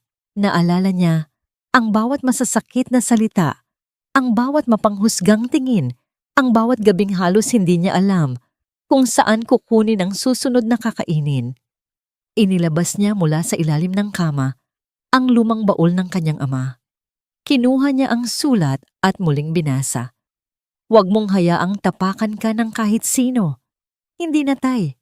Bulong niya sa hangin. Hindi na po mangyayari ulit. Itinupin niya ang sulat at ibinalik sa baul. Isinara niya ito. Simboliko. Isinasara na niya ang kabanata ng kanyang pagiging biktima. Bukas ng gabi, haharapin niya ang kanyang mga multo. Ngunit hindi na siya tatakbo. Bukas sila ang matatakot sa kanya. Ang unos na matagal niyang pinaghandaan ay handa ng manalasa at siya ang magiging sentro nito. Ang Grand Ballroom ng The Peninsula Manila ay nagliliwanag. Ang mga dambuhalang chandelier na gawa sa kristal ay nagkakalat ng ginintuang sinag sa sahig na marmol na sobrang kinis at kumikinang na aninag ang refleksyon ng bawat panauhin. Ang mga waiter na kasuot ng puting uniforme ay gumagalaw na parang mga anino bitbit ang mga tray ng champagne at mga masasarap na hors d'oeuvres. Ang himig ng isang string quartet ay marahang lumulutang sa hangin, ngunit halos hindi ito marinig dahil sa masiglang pag-uusap ng mga panauhin. Naroon ang lahat mga makapangyarihang CEO, mga politiko, mga kilalang personalidad at ang mga asawa nilang balot sa mga alahas.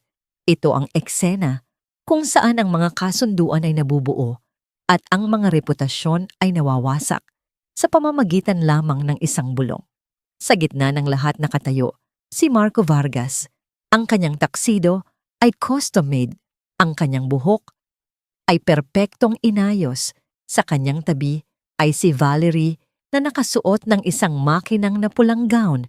Nayakap ang kanyang katawan, ang kanyang leeg ay pinalamutian ng isang kwintas na may diamante. Sila ang larawan ng kapangyarihan at tagumpay. Ibinibida ni Marco ang isang ngiting pinraktis ng husto. Iwinawasiwas ang kanyang kopita ng champagne sa mga bumabati. Marco, congratulations on 10 years. Bati ng isang senador. The best is yet to come, Senator. Mayabang na sagot ni Marco. Isang reporter mula sa isang business magazine ang lumapit. Mr. Vargas, may mga kumakalat na chismis tungkol sa financial stability ng inyong kumpanya. Anong masasabi niyo rito? Isang pekeng tawa ang pinakawalan ni Marco, sapat na lakas para marinig ng mga nasa paligid. Ang chismis ay libangan lamang ng mga taong walang pera. Ang kumpanya ko ay matatag. Ang gabing ito, ang patunay. Tumingin ka sa paligid. Narito ang mga pinakamahahalagang tao sa buong Pilipinas. Sa tingin mo ba ay pupunta sila rito kung kami ay palubog? Nagtawanan ng magalang ang mga nakarinig. Lumapit si Valerie at bumulong. Ngumiti ka pa ng mas malaki. Naaamoy nila ang kaba. Hindi ako kinakabahan. Pabulong na sagot ni Marco, bagaman bahagyang nanginginig ang kamay na may hawak sa kopita. Flash, flash, flash. Ang mga kamera ay walang tigil sa pagkuha ng kanilang litrato. Sa isang sandali, halos maniwala si Marco sa sarili niyang kasinungalingan na siya pa rin ang hari na hindi siya kayang tibagin. Ngunit bigla ang musika ay tila humina. Ang masiglang pag-uusap ay unti-unting napalitan ng mga bulungan. Ang mga ulo na kanina ay nakatuon sa entablado ay sabay-sabay na lumingon patungo sa grand staircase. Isang katahimikan ang gumapang sa buong ballroom. At doon sa tuktok ng hagdanan, nakatayo siya, si Eliza Reyes. Dahan-dahan siyang bumaba. Bawat hakbang ay may bigat at layunin. Ang kanyang silver gown ay kumikinang sa ilalim ng ilaw ng chandelier na tila likidong metal na dumadaloy sa kanyang katawan. Ang kanyang buhok ay nakapusod sa isang eleganteng estilo, nagpapatingkad sa kanyang leeg, at sa simpleng perlas na hikaw na suot niya. Ang kanyang muka ay kalmado, ang kanyang mga mata ay matatag, at ang kanyang presensya ay nag-uutos ng atensyon. Wala na ang anino ng babaeng umiiyak sa gitna ng ulan, wala na ang pagod na labandera. Ang babaeng bumababa sa hagdanan ay isang reyna bumabalik, upang bawiin ang kanyang kaharian. Ang mga bulungan ay naging malakas na pag-uusap. Diyos ko, si Elisa ba yan? Ang asawa ni Marco? Ang dating asawa? Akala ko ba? Nasa probinsya na siya. Akala ko ba baliw siya? Tingnan mo siya. Mukha siyang milyonarya. Nabitiwan ni Marco ang kanyang kopita. Nabuhos ang champagne sa mamahaling alpombra. Ang kulay sa kanyang mukha ay nawala. Napalitan ito ng pagkabigla, pagkalito at takot. Anong ginagawa niya dito? Singhal niya kay Valerie. Nanigas si Valerie sa kanyang tabi. Ang kanyang perpektong ngiti ay naglaho. Huwag mo siyang pansinin. Isa lang siyang desperadang multo. Ngunit walang sino man ang hindi makapansin sa kanya. Ang lahat ng mata ay nakatuon kay Eliza habang siya ay naglalakad patungo sa gitna ng ballroom. Ang mga tao ay automatikong gumigilid para bigyan siya ng daan. Ang spotlight na kanina'y nakatutok sa entablado ay tila natural na sumunod sa kanya. Huminto siya sa gitna. Sa kanyang likuran tahimik na sumunod si Attorney Ricardo De Leon na may dalang isang leather briefcase. Itinaas ni Elisa ang kanyang baba at nagsalita. Ang kanyang boses hindi malakas, ngunit malinaw at matatag, ay umalingaw-ngaw sa biglang tumahimik na ballroom. Magandang gabi sa inyong lahat. Sinubukan ni Marco na bawiin ang kontrol. Pilit siyang tumawa. Elisa, anong sorpresa? Hindi ko alam na nagpapapasok na pala sila ng kahit sino dito. Ilang hindi komportableng pagtawa ang narinig mula sa mga panauhin. Ngumisi si Valerie. Ang mga mata ni Eliza ay sumulyap sa kanyang matalim at hindi natitinag. Huwag kang mag-alala, Marco. Hindi ako nag-crash ng party. Inimbitahan ako. Inimbitahan? Sino naman ang mag-iimbita sa'yo? May pangungutyang tanong ni Marco. Ang board. Simpleng sagot ni Elisa. Isang kolektibong paghinga ang narinig mula sa mga panauhin. Napakurap si Marco. Ang board. Anong kalokohan to? Pinagsasabi mo? Hindi na sumagot si Elisa. Sa halip lumingon siya kay Attorney De Leon na binuksan ang briefcase at inabot sa kanya ang isang folder at isang maliit na remote control. Dahan-dahang binuksan ni Elisa ang folder, ang kanyang mga kamay ay hindi nanginginig. Humarap siyang muli sa mga panauhin, ang kanyang boses ay mas malakas na ngayon. Ngayong gabi, ipinagdiriwang ninyo ang ika-10 anibersaryo ng Vargas Realty. Simula niya. Ngunit ngayong gabi rin isang mahahalagang anunsyo ang magaganap. Sa loob ng maraming buwan, may isang anonymous investor na tahimik na namimili ng shares ng inyong kumpanya. Isang investor na ngayon ay may hawak na ng mayorya ng pag-aari nito. Ngayong gabi ang investor na yon ay magpapakilala na. Muling tumawa si Marco, ngunit ngayon ang tawa niya ay basag at puno ng kaba. Kung sino man yan, dapat siyang magpasalamat sa akin. Kung hindi dahil sa akin, wala siyang bibilhining kumpanyang matagumpay. Isang maliit, halos hindi mahahalata na ngiti ang sumilay sa mga labi ni Elisa. Itinaas niya ang remote at pinindot ito. Ang mga dambuhalang screen sa paligid ng ballroom na kanina'y nagpapakita ng mga larawan ng tagumpay ni Marco ay biglang nag-itim. At pagkatapos, isa-isang lumitaw ang mga dokumento, mga transaksyon, mga pangalan ng Shell Corporation, North Star Holdings, Meridian Assets, Pacific Equity Partners. At sa dulo ang lahat ng iyon ay nag-link sa iisang pangalan na lumitaw sa malalaking letra sa lahat ng screen. Elisa Reyes. Kasabay ng paglitaw ng kanyang pangalan, sinabi niya ang mga salitang yayanig sa pundasyon ng mundo ni Marco. Ako. Sabi niya simple at malinaw. Ako ang investor na iyon.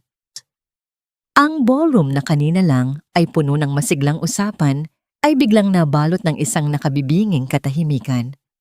Ang tanging maririnig ay ang sabay-sabay na pag-click ng daan-daang camera flashes at ang kolektibong paghinga ng mga panauhing hindi makapaniwala. Ang pangalang Elisa Reyes ay nagniningning sa bawat screen, isang hatol na nakasulat sa liwanag. Napatanga si Marco, ang kanyang muka ay kasing putla ng multo.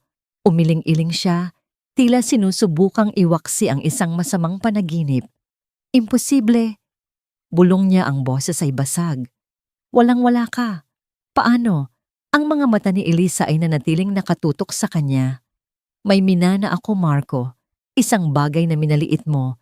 Isang bagay na tinawag mong walang kwentang bukirin. Ang lupain ng aking ama na nagkakahalaga ng 20 milyong dolyar. Isang alon ng bulungan ang gumapang sa buong silid. 20 million dongdiri ang lupain sa Batangas. Kaya pala gustong-gusto ng lahat na makuha yon. May 20 million dakado. Halos pasigaw na tanong ni Marco, ang kanyang pagkalito ay napalitan ng galit at kasakiman. At hinayaan mo akong isipin na pulubi ka. Kailan mo ba tinanong? Malamig na sagot ni Elisa. Kailan ka ba talaga nagkaroon ng pakialam sa akin o sa kung ano ang tunay kong pagkatao? Pinakasalan mo ako, hindi dahil mahal mo ako, kundi dahil sa perang inakala mong makukuha mo. Ang hindi mo alam, mas matalino ang ama ko kaysa sayo.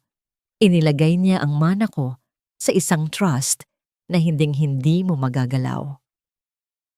Sa puntong yon, isang babaeng may awtoridad, si Evelyn Torres, ang chairwoman ng board, ang humakbang pasulong.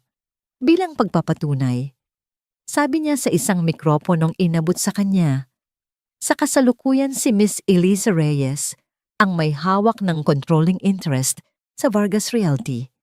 At bilang unang hakbang ng bagong mayorya epektibo ngayong gabi, si G. Marco Vargas ay tinatanggal sa kanyang posisyon bilang CEO. Kung ang unang anunsyo ay isang lindol, ito ay isang pagsabog ng bulkan. Hindi sigaw ni Marco. Hindi niyo pwedeng gawin yan. Akin ang kumpanyang ito. Pinaghirapan ko to. Hindi na ngayon.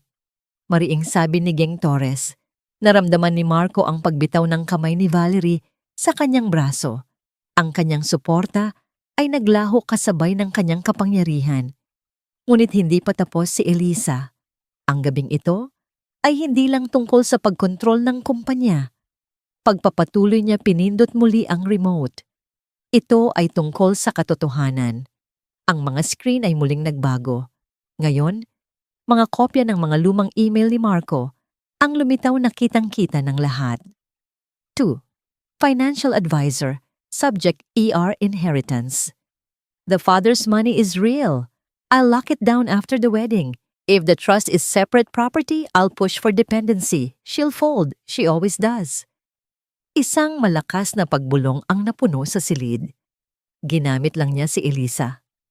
Kawawa naman. Peke yan. Gawa-gawa lang yan. Desperadong sigaw ni Marco. Direktang kinuha mula sa inyong server, G. Vargas. Matatag na sabi ni Atty. De Leon na nakatayo sa tabi ni Elisa na parang isang bantay. Muling pinindot ni Eliza ang remote. Mga bagong mensahe. Sa pagkakataong ito, hindi kay Marco kundi kay Valerie. Mga text message na ipinadala niya kay Charles Whitmore from Valerie Lim Vargas to CW. He's sleeping. Tonight, I'll send you the supplier contracts. Don't worry, I'll make sure his rivals have everything they need. Ang lahat ay napatingin kay Valerie. Nanlaki ang kanyang mga mata sa takot. Hindi totoo yan. Nananaginip kayo? That's doctored. Kinuha mula sa inyong personal cloud backup, Geng Vargas. Sabi muli ni Atty. De Leon. Agad na bumaling si Marco kay Valerie. Ang kanyang muka ay puno ng galit ng isang taong pinagtaksilan. Traidor ka, ahas ka. Sumagot si Valerie. Ang kanyang takot ay napalitan ng mapait na galit. Ikaw ang unang nagtaksil. Kailan ka ba naging tapat? Natuto lang ako sa iyo ng mas mabilis kaysa kay Eliza. Huwag na huwag mong ikukumpara ang sarili mo sa akin. Sabi ni Elisa, ang kanyang boses ay malamig na parang patalim pumuputol sa sigawan ng dalawa. Ang screen ay muling nagbago at sa pagkakataong ito ang nasa larawan ay ang kanyang ina. Si Margarita. Mga bank transfer mula sa isang offshore account ni Marco papunta sa account ni Margarita. Mga litrato ng mga alahas na bigay ni Marco. At ang pinakamatindi sa lahat, isang kopya ng sinumpaang salaysay ni Margarita na nagsasabing unstable at isang panganib sa sarili niyang anak, si Elisa, na ginamit ni Marco sa isang custody petition na hindi natuloy. Ang sarili kong ina, sabi ni Elisa, ang kanyang boses ay hindi nanginginig, bagkus ay puno ng isang malungkot na kalakasan. Tumatanggap ng bayad para siraan ako, para tawagin akong baliw, habang ipinaglalaban ko ang buhay ng anak ko. Isang kolektibong pagsinghap ng pagkagimbal ang maririnig. Ang mga ulo ay lumingon kay Margarita na nakatayong naninigas malapit sa likuran, ang muka ay walang kulay. Elisa, anak, pakiusap. Nauutal na, sabi ni Margarita, sinusubukang lumapit. Pinili niyo siya kaysa sa akin nung nagmamakaawa ako para sa tulong, sabi ni Elisa. Huwag na kayong magsalita ngayon. Nagsimulang gumuho ang mukha ni Margarita. Sinubukan niyang umalis, ngunit ang mga dating kaibigan at kamag-anak ay lumalayo sa kanya na para siyang may sakit na nakakahawa. Ang buong ballroom ay puno na ng amoy ng kataksilan at kahihiyan. Lumapit si Eliza kay Marco na ngayon ay nakatayo sa gitna ng entablado, tila isang estatwang unti-unting nabibitak. Itinaboy mo ako habang daladala ko ang anak mo. Sabi ni Eliza, sapat lang ang lakas para marinig ng mga nasa malapit. Sinabi mo sa aking mamatay na kami. Inakala mo na wala akong kwenta, pero ang sakit na ibinigay mo yon ang naging lakas ko. Umiling si Marco desperado. Hindi mo naiintindihan. Pwede pa nating ayusin to. Ikaw at ako. Magkasama? Para magsinungaling ka ulit. Putol ni Elisa. Iyan lang naman ang alam mong gawin. Sa harap ng daan-daang tao sa ilalim ng nakakasilaw na ilaw, ang dating makapangyarihang Marco Vargas ay dahan-dahang lumuhod. Ang kanyang mga kamay ay nanginginig. Ang kanyang pagmamataas ay ganap ng nawasak. Elisa, pakiusap. Huwag mong kunin ang lahat. Ang tingin ni Eliza ay hindi lumambot. Walang awa, walang galit. Tanging isang malamig na pagwawakas. Wala akong kinukuha, Marco, sabi niya. Binabawi ko lang kung ano ang sa akin na noon pa. Sa isang iglap katahimikan. At pagkatapos, isang tao ang pumalakpak. Sinundan ng isa pa at isa pa hanggang sa ang buong ballroom ay napuno ng malakas na palakpakan. Hindi para kay Marco, hindi dahil sa pagkawasak niya, kundi para kay Elisa. Isang pagkilala sa kanyang lakas at pagbangon. Sinamantala ni Valerie ang kaguluhan. Mabilis siyang tumalikod at naglakad patungo sa exit. Ngunit bawat madaanan niya ay may bumubulong traitor. Ahas, mang-agaw. Naglaho siya sa gabi nang hindi man lang lumingon. Sinubukan din ni Margarita na tumakas, ngunit hinarang siya ng kanyang mga kapatid. Wala kang hiya. Sigaw ng isa. Napayuko na lang siya at humanap ng ibang daan palabas. At si Marco, naiwan siyang nakaluhod sa gitna ng entablado, hubad ang kanyang mga kasalanan sa harap ng buong syudad. Tiningnan siya ni Elisa sa huling pagkakataon. Ang kanyang boses ngayon ay mahinahon na, ay narinig sa buong silid. Ang kataksilan ay laging bumabalik sa pinanggalingan, Marco, sabi niya. At ngayong gabi, natagpuan ka na nito. Tumalikod si Elisa. Ang mga tao ay nagbigay daan. Ang ilan ay yumuyuko sa paggalang habang siya ay dumadaan. Naglakad siya papalabas ng ballroom, papalayo sa mga wasak na buhay na naiwan niya at patungo sa isang bagong simula. Patawad muli sa mga naunang aberya. Niripaso ko na ang aking sistema para maiwasan ang pagputol ng sagot. Ang hangin sa labas ng hotel ay malamig at malinis. Isang malugod na ginhawa mula sa siksikan at puno ng tensyon na ballroom. Iniwan ni Eliza sa likuran ng ugong ng mga nag-uusap na tao ang walang tigil na flash ng mga kamera at ang anyo ng isang lalaking nawasak. Hindi siya lumingon, hindi na kailangan. Isang itim na kotse ang tahimik na huminto sa kanyang harapan. Bumaba ang driver at magalang siyang pinagbuksan ng pinto. Sa loob sa isang car seat ay mahimbing na natutulog si Lily. Ang kanyang munting dibdib ay marahang tumataas baba sa bawat paghinga. Sa tabi nito ay si Aling Nita na ngumiti ng may pag-aalala at paghanga. Ayos ka lang ba, Hija? Marahan nitong tanong. Tumango si Elisa, umupo sa tabi nito at marahang hinaplos ang pisngi ng kanyang anak. Opo, Nay Nita. Sa wakas ayos na po ang lahat.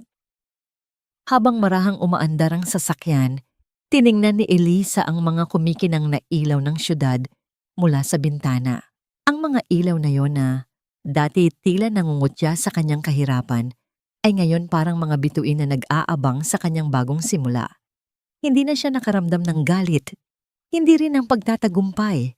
Ang tanging nararamdaman niya ay isang malalim at matinding kapayapaan. Malaya na sila. Sa kanyang isipan nakikita niya ang mga huling tagpo na naiwan sa ballroom. Nakikita niya si Marco na iwang nakaluhod sa gitna ng walang laman ng entablado. Ang mga waiter ay nagliligpit na ng mga baso. Ang musika ay matagal nang tumigil. Siya na lang at ang mga basag na piraso ng kanyang kaharian ang naroon. Isang hari na walang korona, walang kaharian, walang reyna. Isang lalaking nilamon ang sarili niyang kasakiman. Nakikita niya si Valerie naglalakad mag-isa. Sa madilim na kalye tinatanggal ang kanyang mamahaling sapatos na nananakit na sa kanyang paa. Nag-vibrate ang kanyang telepono. Isang mensahe mula kay Charles Whitmore, ang kanyang insurance. Don't contact me again. I don't deal with liabilities. Napahinto siya at isang mapaklang tawa ang kumawala sa kanya. Sa huli ang manggagamit ay ginamit din at nakikita niya si Margarita umuuwi sa kanyang magarang condominium unit na ngayon ay tila isang malamig na kulungan. Ang mga alahas na bigay ni Marco ay parang mga posas sa kanyang mga kamay. Kinuha niya ang telepono para tawagan si Elisa, ngunit alam niyang walang sasagot. Pinili niya ang kanyang landas at ngayon kailangan niya itong lakaran ng mag-isa. Dumating ang sasakyan sa isang tahimik na subdivision. Hindi ito kasing garbo ng dati niyang tinitirhan kasama si Marco, ngunit ito ay bago malinis at higit sa lahat kanila.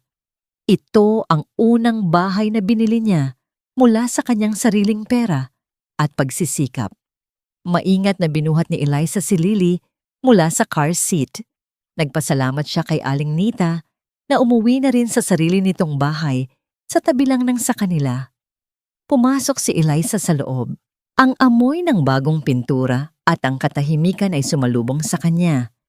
Dinala niya si Lily sa kwarto nito na pininturahan niya ng kulay lavender. Maingat niya itong inihiga sa kuna. Kinumutan at hinalikan sa noo. Matagal siyang nakatayo roon, pinagmamasdan ang payapang mukha ng kanyang anak. Ang lahat ng ito, ang sakit ang luha. Ang mga gabing walang tulog, ang walang katapusang pagtatrabaho ay para sa sandaling ito. Ang katiyakan na ang kanyang anak ay matutulog ng mahimbing ligtas at may magandang kinabukasan. Hindi niya itinayo ang kanyang sarili para wasakin sila. Itinayo niya ang kanyang sarili para iligtas ang kanila. Ang pagbagsak ni na Marco Valerie at Margarita ay hindi niya tagumpay. Ito ay resulta ng kanilang sariling mga pagpili. Ang tunay niyang tagumpay ay ang kapayapaan sa kanyang puso. Lumipas ang isang linggo. Isang bagong umaga ang sumikat sa Metro Manila. Si Elisa Reyes, na nakasuot ng isang eleganteng corporate attire, ay pumasok sa lobby ng Vargas Tower. Ang mga empleyado mula sa gwardiya hanggang sa mga executive ay bumabati sa kanya ng may paggalang. Hindi na awa o tsismis ang nasa kanilang mga mata, kundi respeto. Sumakay siya sa private elevator at dumiretso sa pinakatuktok na palapag. Ang dating opisina ni Marco. Pagbukas ng pinto, ibang-iba na ang itsura nito. Wala na ang madilim na kahoy at ang mga larawang nagpapakita ng kayabangan. Napalitan ito ng mas maliwanag na kulay mga halaman at mga litrato ni Lily. Naglakad siya patungo sa malaking mesa na gawa sa salamin. Sa ibabaw nito, isang maliit na tansong plaque ang nakapatong. Hinaplos niya ang mga litrang nakaukit dito. Elisa Reyes, President and CEO. Isang tunay na ngiti ang sumilay sa kanyang mga labi. Tumingin siya sa labas ng malaking bintana, pinagmasdan ng syudad na nakalatag sa kanyang harapan. Ito ang parehong tanawin na tinitingnan ni Marco noon. Ngunit habang si Marco ay nakakita ng isang imperyong dapat angkinin, ang nakikita ni Eliza ay isang komunidad na dapat paglingkuran, isang kinabukasang dapat itayo. Hindi ito ang katapusan ng kanyang kwento. Ito pa lang ang simula. Handa na siya. Nagsisimula pa lang siya.